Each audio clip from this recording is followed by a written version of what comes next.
Salut tout le monde.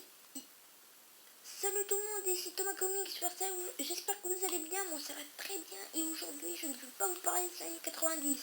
Je vais plutôt vous faire mon premier critique ciné sur Star Trek sans limite.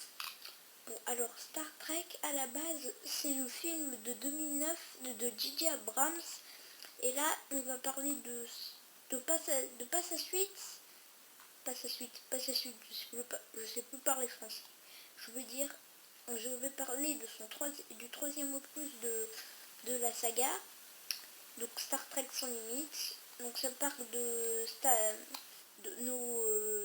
Kirk, de Spock et de tous les autres qui explorent une nouvelle galaxie et ils tombent sur de nouveaux ennemis qui est dirigé par le tout-puissant Kral.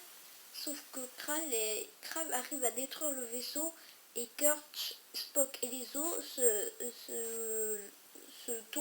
tombent sur une planète déserte où ils rencontrent, j'ai oublié son nom, enfin la fille là qui est sur l'affiche, et avec elle ils vont tenter de libérer tous leurs amis qui ont été prisonniers. Ah oui, j'ai oublié, il y avait Scotty aussi qui était avec eux. Bon alors, ce film est génial. Les scènes d'action sont super bien, même si Justin Lin qui a réalisé Fast and Furious 3, 4, 5 et 6, il n'a plus rien à prouver parce que les scènes d'action c'est son truc. Mais il a quand même un gros défaut, c'est le développement. Aucun personnage n'est vraiment développé.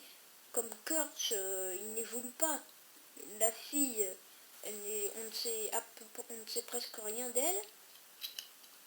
Donc donc on peut pas vraiment s'attacher à elle. Spock,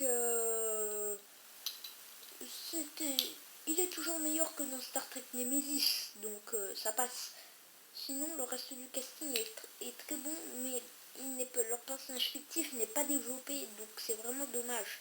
Mais ça reste un très bon divertissement et surtout un très bon film réalisé par Justice Lin. Je vous le conseille vraiment. Je lui donne la note de 6,5 sur 10. Ciao ciao tout le monde. N'hésitez pas à liker et à vous abonner. Et vous voyez, je ne vous ai pas parlé des années 90. Ciao ciao.